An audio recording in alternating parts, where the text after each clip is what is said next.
Luton Town left it late, but we brought a point home from Turf Moor in, well, I suppose some would say controversial fashion.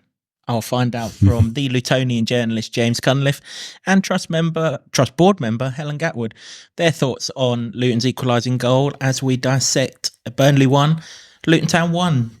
Are we ready to do this? Let's get stuck in. Let's go. Here's the intro.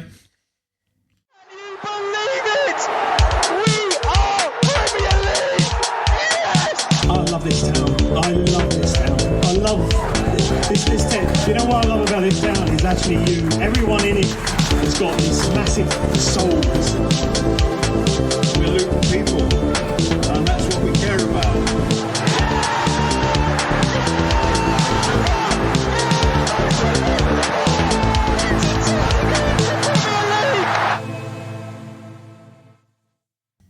Hello everyone, welcome along to another episode of the Luton Town Supporters Trust. I'm Kev, and as I said before the intro, I'm joined by the Lutonian journalist James Cunliffe and Trust board member Helen Gatward, and we're going to go through Burnley 1, Luton 1. Helen, I'll start with you. Happy enough with that result? Yeah. I mean, you're not going to turn down a point, are you? You know, as controversial as they may say it was, I don't think it was, but, you know, happy with that point. We probably should have taken all three. Don't give the game away just yet. We will come on to this supposedly controversial moment in a little while. And James, we said it was must win for Burnley, not must win for Luton. So not an ideal result, but a perfectly acceptable one. Yeah, I mean, I would have been happy with the point going into it. I said that in the last podcast, but in the manner it came about, I was absolutely thrilled by it. So psychologically, the way that happened would be a huge boost for Luton and probably a massive blow to Burnley.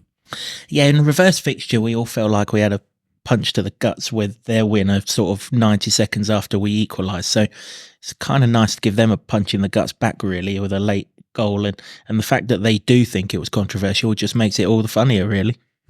Definitely.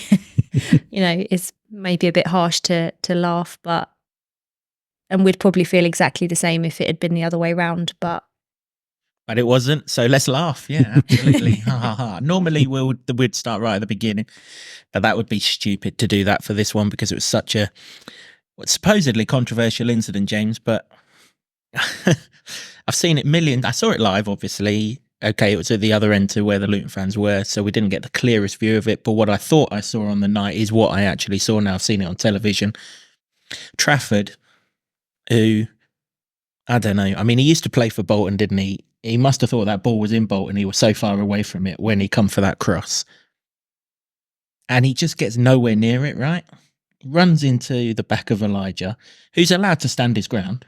He doesn't foul him. He stands his ground. There's nothing that says, well, the goalie's coming, get out of the way.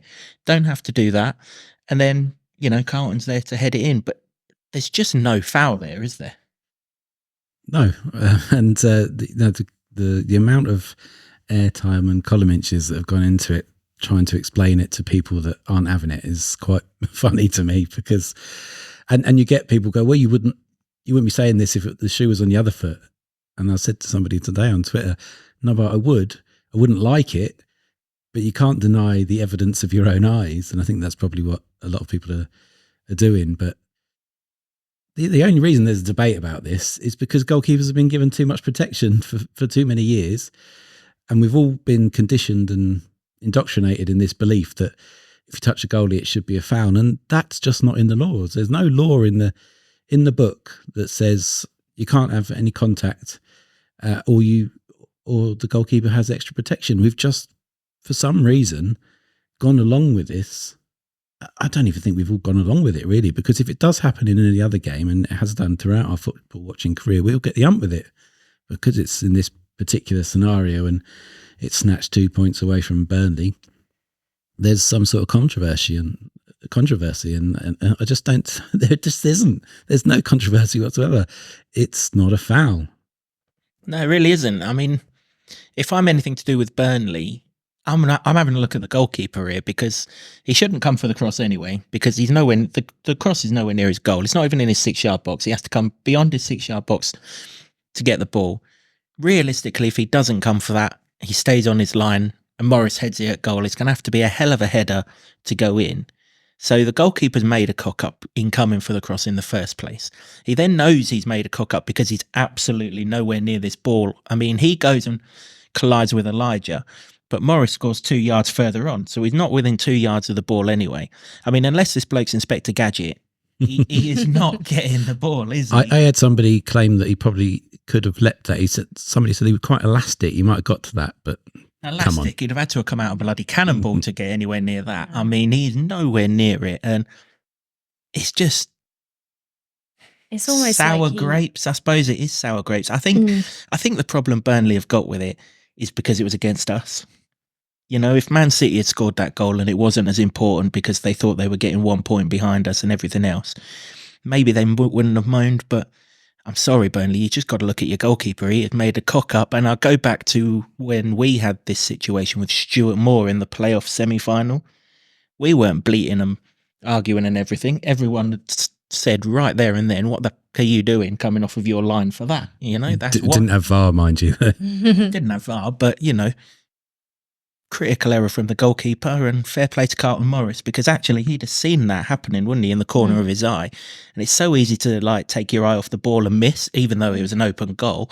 But he didn't. He was focused, put the ball in the back of the net, and he wheeled away quite confidently, didn't goal. he? It was a good goal. He wheeled away quite confidently, and then we had the 4-minute VAR incident, and you're like, they're going to disallow it, even though I was pretty confident there that Trafford had made a mess of it.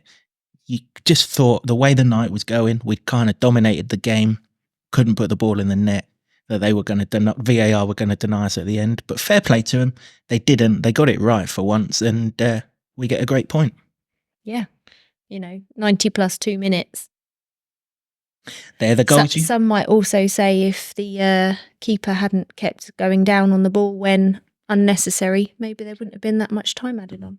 Some might say that. No, of course we would say that. Absolutely, we would. I would.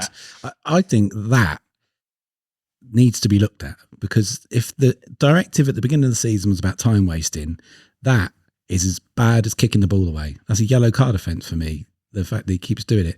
If you've caught the ball and you go down straight away, you can style that out a bit. But the ones that he did were so blatant. He got the ball, had a look around, had a cigar, a cup of tea, fell over. Ridiculous. In his defence, he's clearly not used to catching the ball. So he has to go through that initial period of shock, and then he falls to the floor. No, you're absolutely right. I'm not having it. Someone actually, I saw it on social media, someone said, oh, well, it's no different to going in the corner. Of course it's different to going in the corner. You can actually go and get the ball off someone who's in the bloody corner. What are you supposed to do? Boot it out the keeper's hands? Well, that's going to be a free kick as soon as you do it. So it's clearly different to that. And you're absolutely right. I don't pay 30 quid to see grown idiots flop on the floor every 5 minutes. But the best thing of it was Kaminsky. Yes, I'd have paid 30 quid for that, because that was fantastic. He can have my 30 quid, no problem. Kaminsky only had one chance to do it, and he did not miss out straight. I mean, he was getting dog's abuse all night, understandably so, from where he used to play. I get that. If we had a Watford goalkeeper in front of us, we'd be doing exactly the same. Don't know how Amari Bell escaped all of the booing and all the criticism, though, because he was at Blackburn even longer than what Kaminsky was. But for him to go down and do the exact same thing and then shush the Burnley fans afterwards, Brilliant. I mean, he's been understated, hasn't he, Kaminsky? But to do that, I mean, you're one of us. You're definitely one of us, TK. Definitely, yeah. And credit to whoever it is at the football club that made the TikTok. Yeah, absolutely brilliant. Luke, that is different class. I'm not on TikTok. What's happened? Oh my God. He's gone and they've like cut up all the clips of Trafford doing his flopping swan leg to the floor. And then they've like put some different music over it when it comes to the goal. And then they've like, oops, I did it again. And then they've like done Kaminsky and gone right in close on Kaminsky doing it. And it's like the most blatant piss take you'll ever see in your life. Fair play. It's, I mean, to be fair, he got lucky in the first half, Trafford, because he came out for a corner then that if Eli brushed him, he didn't do an awful lot more, but he shouldn't have come for that one either. And the referee did give a foul then, when I didn't think that was much of a foul either. And he flapped at an Alfie Doughty cross that came straight over his head. He is clearly not good under a high ball. So they need to buy some glue on his boots and keep him on his goal line or something, because Well, yeah. I mean, if he stayed on his line, there's no goal at all. And we're not talking about this. But the other thing is, people will bleat on about consistency for, say, a referee's decisions. Oh, there's no consistency. We don't have any of this. But then we're under the rule of this imaginary law, this goalkeeper protection racket, that if you touch a goalkeeper, that's a foul. Well, it's not. Contact's allowed. They even went over this in Match of the Day. They brought up the rule. So you can go back and have a look if you're not pretty au fait with it. But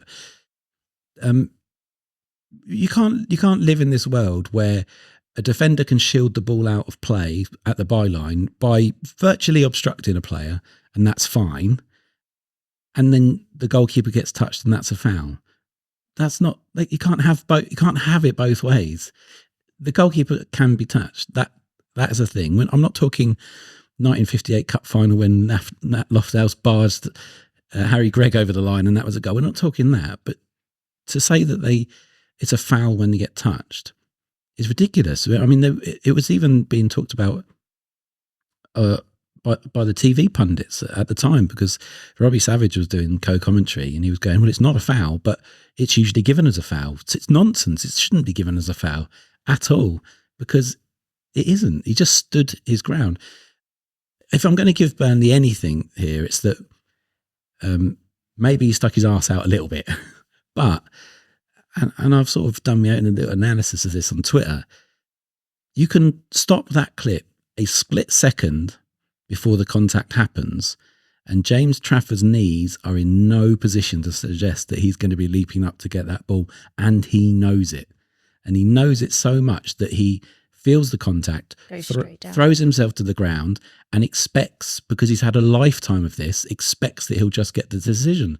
And they're up in arms about it, because for once, the referee got it right, and then when VAR looked at it again and again and again and again, they saw no clear and obvious error to change the referee's on-pitch decision. And that's the basics of it, really. I mean, there's so much like double standards in this whole scenario, and the only shocking thing is that they got it right for once.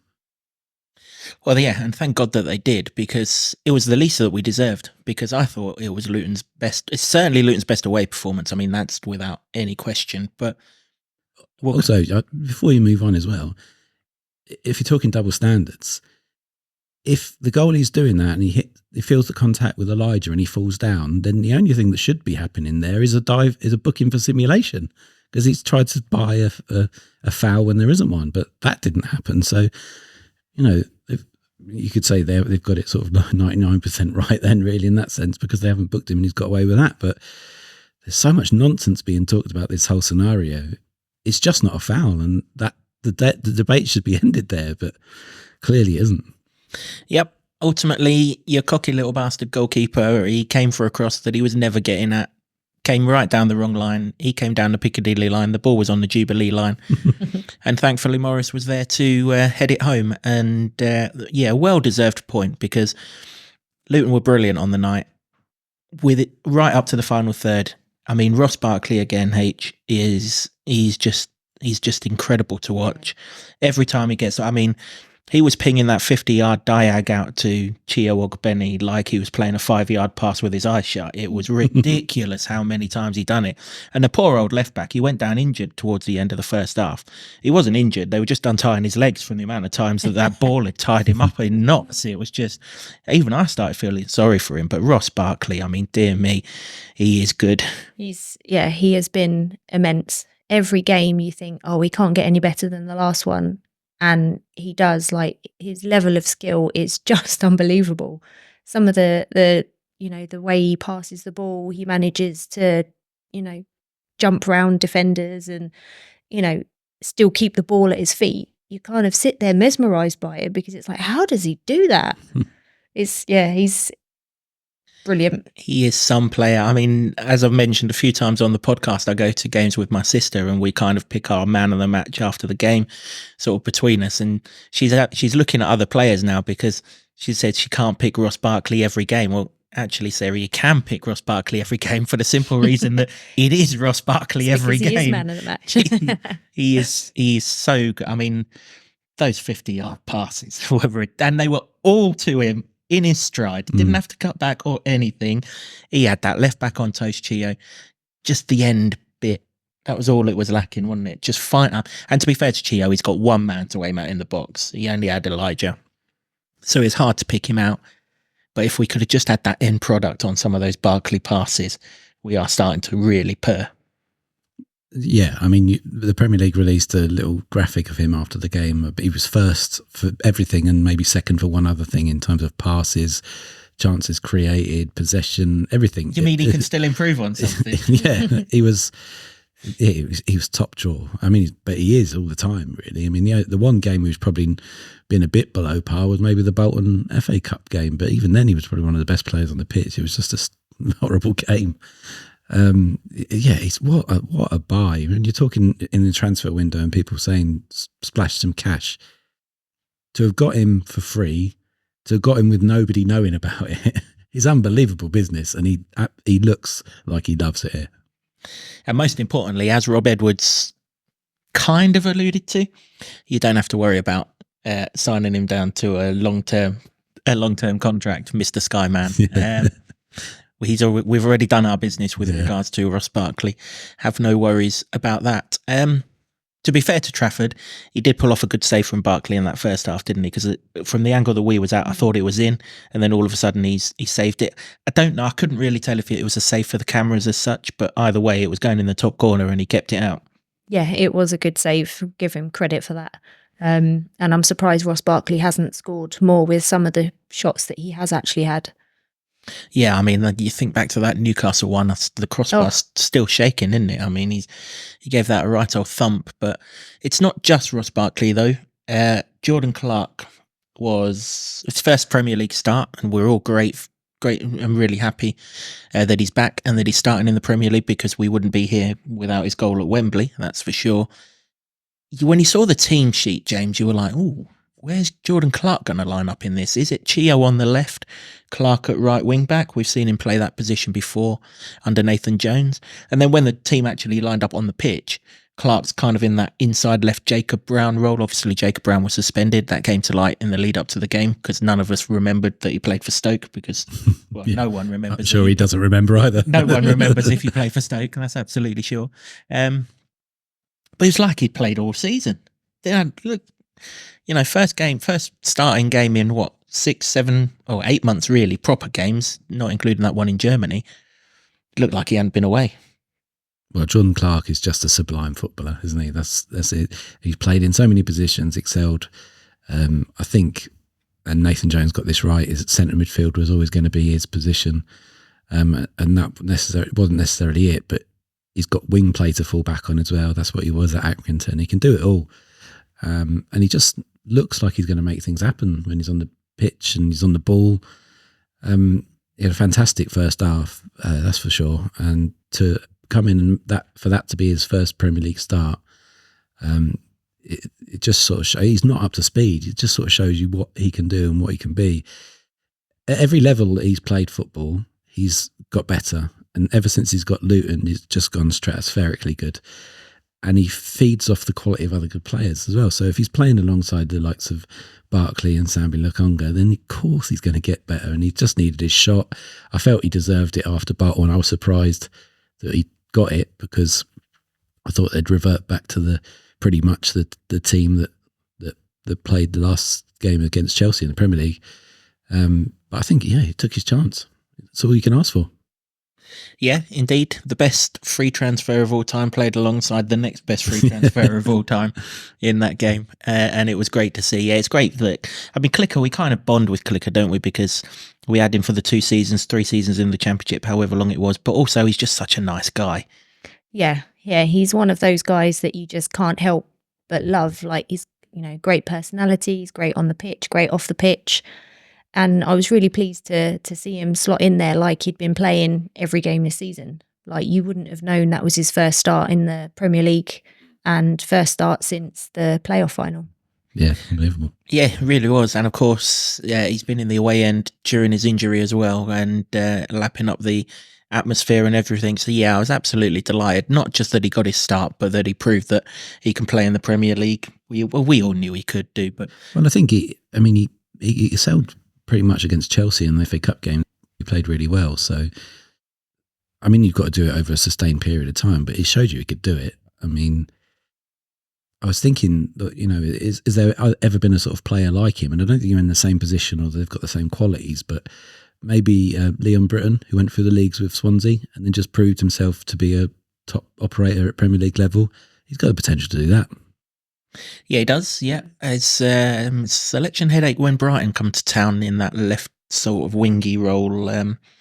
That is for sure. When Gabe Osho got on the team coach, James, he obviously changed, but out came Lyle Taylor out of his pockets because we mentioned, Lyle Foster. Lyle Taylor's way back in down the leagues, isn't he? Lyle Foster came out of his pockets. We mentioned in the preview that we had to keep him quiet.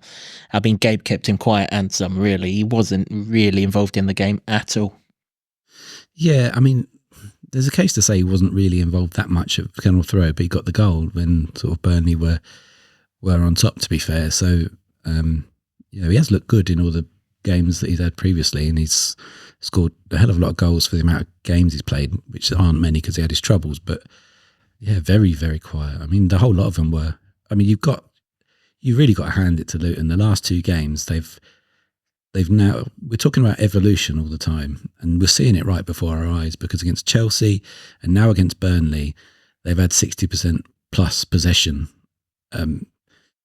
Against both of those sides, that's remarkable, because the amount of hundreds of millions of pounds that Chelsea have spent to have the most amount of possession is incredible. Obviously, they were more clinical. We recognise that, and they won the game. But Luton could have got something out of it. But Burnley spent all last season hogging the ball, and they did it very well, and they played lovely football. But to go to their place and be a team that's traditionally not known for be playing with the ball and take most of it off them and make them look inferior, particularly in the first half, it's some feat. Yeah, it is, yeah. That's the thing that we've got to learn. I mean, I'll come on to this actually fully in a minute, but we have got to learn over the course of the season now, because I think it might happen a little bit more. The other person that we need to give a real shout out to, we kind of done it at the start, but we need to do a proper one, is Thomas Kaminski. Very, very early in the game, he made a great save that kept it at 0-0, and he made a couple more in the second half. I don't know if that deflected shot was going in, but he managed to get round and push it round the post just in case it was going in. That was another good save. His distribution was pants. There's no getting away from that. I mean, whoever gave him the club to send it to Alfie Doughty, he needed to bring it down a club or three, because he kept on clearing him, no problem. But that aside, some of the shot stopping that he did, and then obviously that shithousery at the end, we keep on saying that Ross Barkley's going to keep us up, but actually the points that Kaminski's earned us with the saves, when we look back on this season, if we do stay up, he's going to have played a massive role in it. Oh, God, yeah. Yeah, you look back at some of our games and some of those saves he's made, they have been crucial and probably kept the scorelines reasonable. We might have lost the game, but some of the saves that he's made during a game have kept it respectable. And again, like Ross Barkley, I feel like every game he gets better and better and pulls off another sublime save every single game that you just kind of like, wow. He's a great keeper. He does it all as well, though, doesn't he? He's short range shots, long range shots, crosses, commands the aerial really easy thing as well. Yeah, he's not a one trick pony. Yeah, he's a very good player. An eighth of the cost of James Trafford. Just imagine that. If they'd spent an eighth of the money on him, they'd have won the game on Friday night, wouldn't they, Burnley? But it just shows constantly how money doesn't equal good players. I mean, listen, he's not had the impact that we would have thought he would, but Luton's record signing is Ryan Giles, and he's barely got a sniff.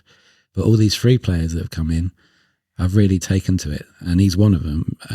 Well, no, he's not one of them, but it's just remarkable the amount of money that's shelled out on players that don't perform, and yet Luton have this recruitment team that can spend, to be fair to Luton, a hefty whack of nearly £20 million in the summer and come out with 12 to 13 players that are pretty much all doing the business. Yeah. I mean, that's the recruitment team, isn't it? I mean, all this fucking flip-flapping on social media about our transfer window and this, that and the other. I mean, if you've not learned in the 10 years that this lot have been doing it, that they'll always come out better than what they went into it at the end of the month, you'll never learn it. I mean, why you don't just leave them be and let them do their work? They're best in the business at doing it. They've proven it time after time after time.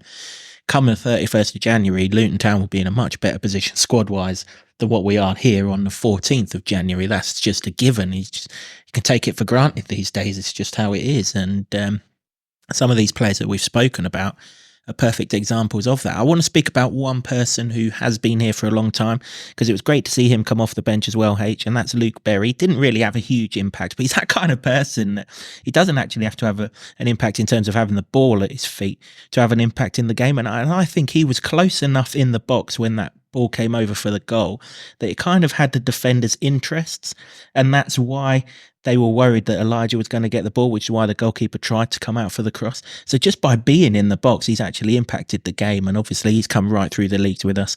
Great to see him back on a Premier League pitch as well. Yeah, definitely. Like you say, he's been with us a good few years now. You know, probably always a fan's favourite. He has been known to come off the bench and score goals, so you know it's always worth popping Berry on. Like you say, if he did enough in that box to distract them and put them under pressure, it worked. It really did, yeah. I mean, you're absolutely right. Just down the road, was it last season or the season before, he came off the bench against Blackburn, didn't he, and scored 2 late goals. And it's a vital point when arse over tit over the microphone behind the goal and in his celebrations and things. Thankfully, that didn't get repeated at Burnley. But yeah, just, I mean, it's always good to see Bez anyway, and he's just one of those players that you like watching, but he just has that habit of knowing where to be, and even if, like I just said, even if he's not affecting the game with the ball at his feet, he has some sort of impact on it every time he comes on. It does. His goal scoring record is quite phenomenal for where he plays, and I mean, he must almost have more goals than minutes, mustn't he? Yeah, I mean, like that. No, if you need a goal, he's a great player to chuck on. But I think he's also, because he's come through the leagues, there's such an affinity with those players that have come through that it's.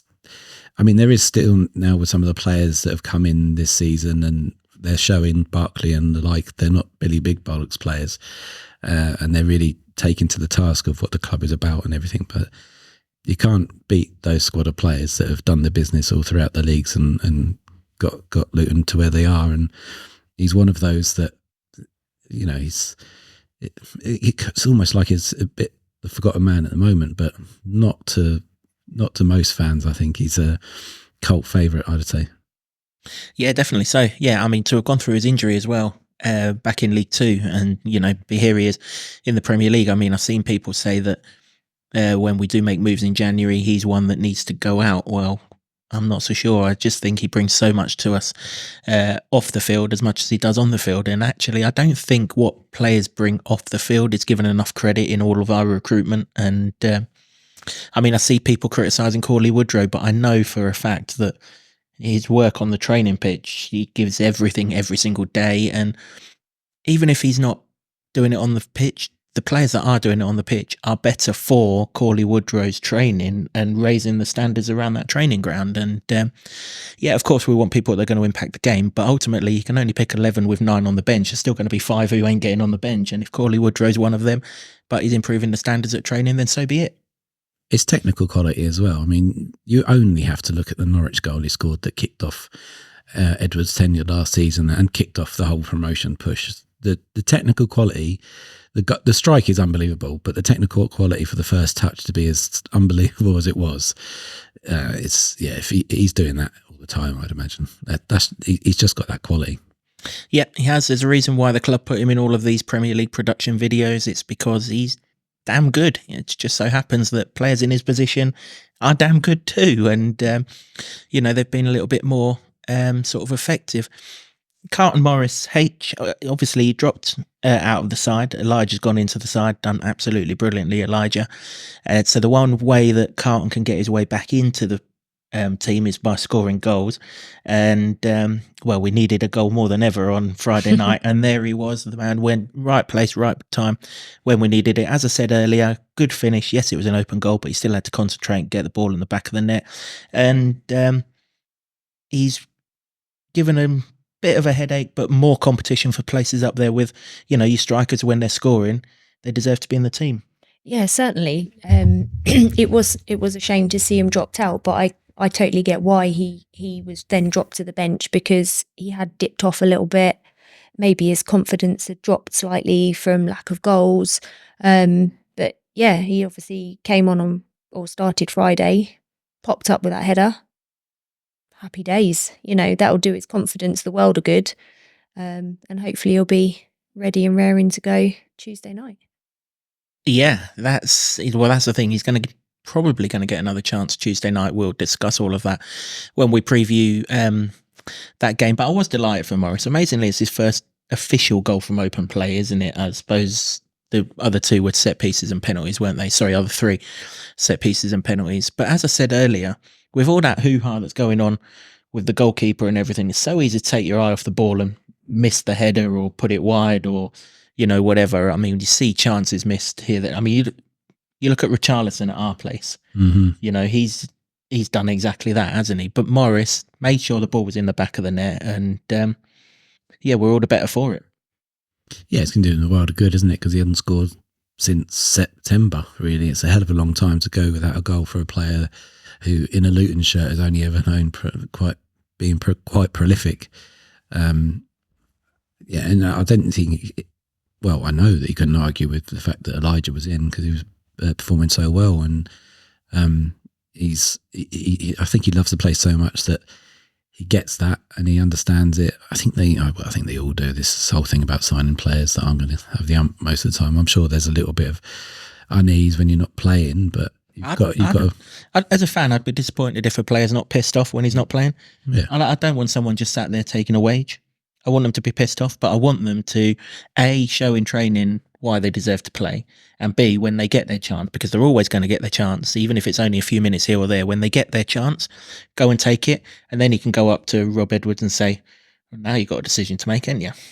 Well, exactly. And, even from Nathan Jones, who coined the phrase, but I think Edwards has taken it on to greater levels, the substitutes usually come on and do have a bit of an impact. I'd love for somebody to do a bit of an analysis on that. I don't think I've got the time, but there's plenty of accounts out there that could do it. I'm sure that the amount of times that subs have come on and either say against Sheffield United he didn't score the goals, but if Morris wasn't on the pitch, did Luton win that game? Probably not.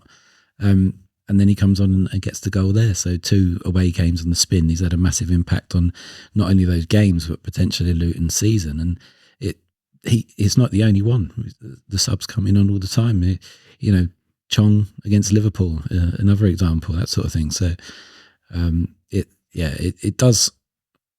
Whenever you look at the bench, or maybe if you looked at the bench from previous seasons, it was just sort of strong 11, and I don't know, it wasn't that good, even though he coined that phrase, Nathan Jones. But this time, there's strength all over the place coming off the bench, and it's really exciting to see, because you get to 60 minutes and you need something and you feel you can get it, and the players do now. And I think it's just now sort of part of the DNA of the club, because they're up there in the top 5 for the amount of goals in the last 10 minutes, because they just don't give up. Yep. It brings me nicely onto my final point, H. 14 goals in the 75th minute or later this season.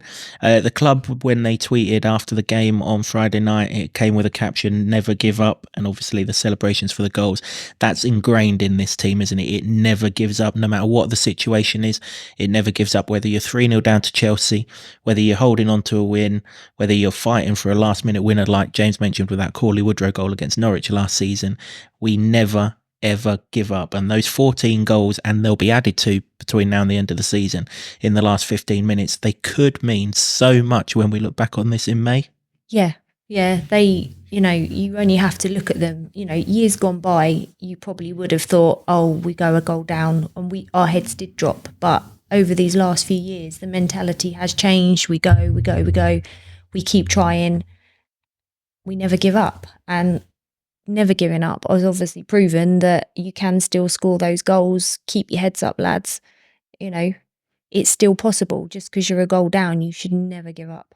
Never ever. And I'm pleased that we don't. I mean, you just have to look this season in particular at Notts Forest, 93rd minute goal or whenever it was that Elijah scored, 93rd minute goal the other night when Morris scored. That's 2 goals against relegation rivals who would have been Forest would have been 2 points further clear of us. 3 points further clear of us. And Burnley would have been right up our asses but for those goals. You just don't know what they mean. And I mean, it is written in this squad, isn't it? They just they keep on going right to the end. And when opposition fans are like, well, why the bloody hell are they getting a standing ovation? They've lost. Well, that's why they get a standing ovation, because until the 94th, 95th, 110th, 112th, whenever the minute is, they keep on going, and we respect them, and we're grateful for that. And somewhere along the line, we will get what we want in those last 15 minutes that's going to keep us up this season. I'm absolutely certain of it. Well, we got it at Turf Moor, really. I mean, that it doesn't necessarily totally atone for it, but it makes up a little bit for the last couple of goals against Liverpool and Arsenal, which took 4 points away.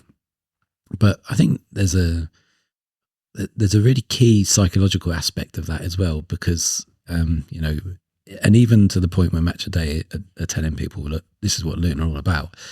That will be in the minds of people now, and so, like against Burnley, where they're desperate for a win at their home place. I know they tonked Sheffield United, and that was their only points at there, but they've had such a torrid time at that ground where they were all conquering last season. It must be very hard to get your head around, really, for Burnley fans. And yeah, you know what I'm saying about them. But for a team like Luton to have that ability to keep going right to the end of the game, that will play on the Burnley players' minds, and that's why maybe they were sat a bit deeper there, but it'll play on everyone else's minds as well, that if you haven't got the job done, you're not just going to have a cigar on until the final whistle comes, because it's Luton Town. I'm not saying they were deep, but they had to reopen Bolton's ground to let their defence in. It was they were that far back. You could tell they were a side who haven't won a home game of any sort of nervy nature for a long time. They just went further and further and further back. And that's that brings me on to the final point then for this podcast. We are now in a situation where we are getting an awful lot more of the football, but we've now got to work out, we've worked out so well to how to play without the football and how to impact the game, whether it's by a counter-attack or whether it's by set pieces or, pumping the ball in the box or anything else like that. We've now got to work out how to break these teams down. Never had to do it since we got into the Championship. So we're going on 5 years now that we've not had to do this. But we've got the players to do it. They've got to move that ball quicker though, haven't they? It's got to go, it's got to go, it's got to go. So many times the ball went out wide, but then it stopped. And then you've got all the defenders back in again, and you've only got one striker. We've got Barkley, make runs, let him do his thing. That's the next, we spoke about evolution. That's the next way to evolve now, isn't it? To break these teams down with fast, penetrative movement and passing and become that side that Edwards wants us to be, but we've kind of probably going to be forced to do it slightly quicker than maybe he expected to.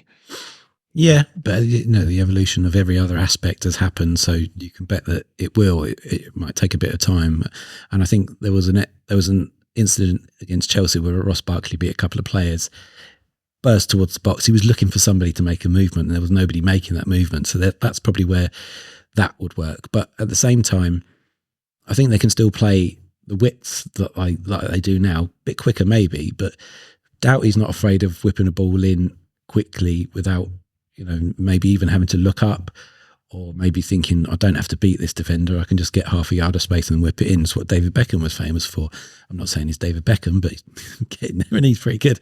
It's the other side, I guess. It's something that Chio probably has to learn, because he can stick the afterburners on, and then maybe his final ball isn't everything we want it to be at the moment. I mean, we love him, but he's great. So it'll improve, no doubt. I mean, to be on the bench for a little while, maybe come back in. Now that Gabori's out, and that's the sort of formation that Luton play and the personnel, and he can work that back into his game. But, we all suspected he wasn't quite right after he got that foot injury, but I asked Edwards before the Burnley game if he's okay, and he said he's pretty much back up to full pelt now. So yeah, I mean you can see where it would work, but they just have to get used to that idea now. I mean, you could tell that they were trying, because we had so much of the ball in that second half. But sometimes the best way is just, even though we need to try and break it down, once we'd brought Carlton Morris on and we had Eli up front, I'm sitting there, I'm like, well, someone put the ball in the bloody box, because that's ultimately where our strength is. And obviously we'd seen in the first half the goalkeeper come flapping at all of this, but we kept on trying to pass our way through them. And yes, I understand that that's the approach that we want to take long term. But right now, when you've got Morris and Eli on the pitch, just get the ball in the box. And lo and behold, when Doughty put the ball in the box, we all know what happened. And it was like, why couldn't you have done that 15 minutes earlier? We could have had this so much easier. But the fact that we're playing this style that we are playing, but we're still able to, when we need to, try and progress into what we need to be to evolve. Because if we do stay up, we're going to have to evolve again. Because if we stay static, well, we'll drop back down again. So the fact that they're confident and that they're good enough to do that in a Premier League game of that magnitude and importance, I mean, we should be so proud of the way that this squad are going about it this season. We really should. We've improved so much. Every time we play, you can see that progression that we've made since that very first game away at Brighton. It's a faster game. We know that.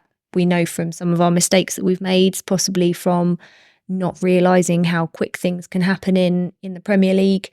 But we're learning every single game. We're learning and improving. And I think you can't knock what's going on that pitch. As you say, we're never giving up. We're still trying.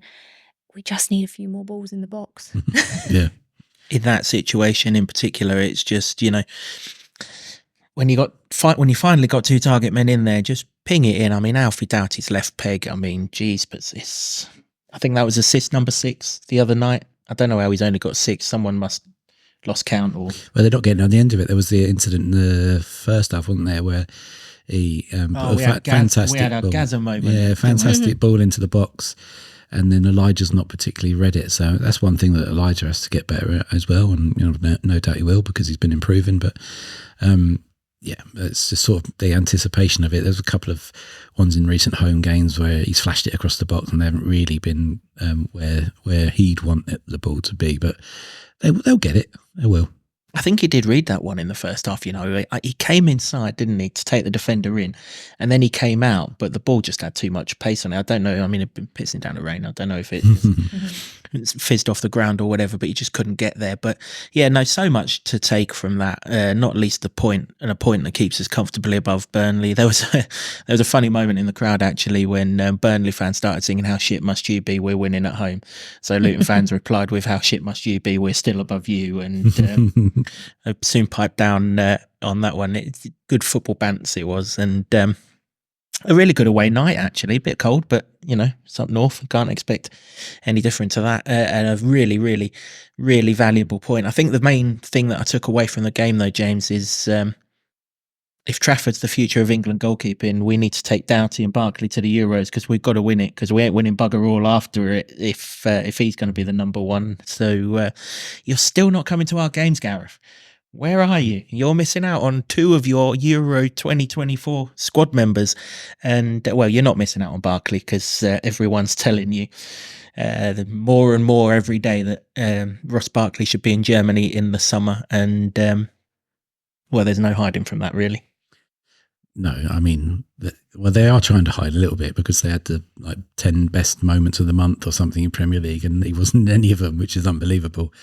But the one thing I took from the game is that there should be a watershed moment now where goalkeepers aren't wrapped in cotton wool so much. And I mean, it won't happen because the PGMOL don't know their arse from their elbow, really. It was just a fluke that they got something right for once. But if that is an ongoing thing now where this can happen, then the obvious tactic is just Elijah stand on the centre spot, and then Doughty whip it over his head to somebody that can jump while he's occupying the goalkeeper. But yeah, I think it would be an anomaly, really. Unfortunately, it should be the norm now, but such is life in this game we call football. Yeah, I'm not sure there's that many goalkeepers that will come flapping for no reason, although Arsenal had one as well, didn't they, to be fair? So maybe they do exist in this league, that's for sure. Great point. Maybe slightly soured the fact that Everton matched it on Sunday, but still got that game in hand, and as long as we're above them in May, that's all that counts. That's it for this episode of the podcast. Thanks again for everyone who comes up to me or James or whoever we have on this podcast and gives us our support. It's for you that we do this podcast. I don't do individual shout outs too often on here, James, because so many people come up to us, but we were messaged on Facebook this week by John Bradshaw, who listens to us in Australia. Good day, mate. Australia. Good day indeed. Yeah. Thanks for your support, John. I mean, that's to know that we're going as far. Getting everywhere, aren't we? To know we're going as far across the world as that is fantastic. And if we can get the Trust to agree to an all expenses paid trip out there, we'll gladly have you on as a guest, John. I don't think we're going to be able to do it, but you never know. If we keep subscribing, you never know. Absolutely. But thanks for the support. That is really appreciated. And of course, to the people that came up on Friday night, I've mentioned before how my sister seems to think I'm some kind of celebrity with the people that come up to me, and the person who sat in front of me did exactly that during the VAR check, and Sarah thought she'd gone the whole night without it, and lo and behold, there was another one. So yeah, we really appreciate all of your support as always. My thanks to you for watching and listening wherever it is that you've done that from. To James and Helen for keeping me company for the last 45 minutes or so. Our thanks to the Hightown Club for staging this podcast as always, to Sean Grant and the Wolfgang for our intro music, and to Ed Smith Creative for all the designs that you see on set. Until next time, come on you Atters!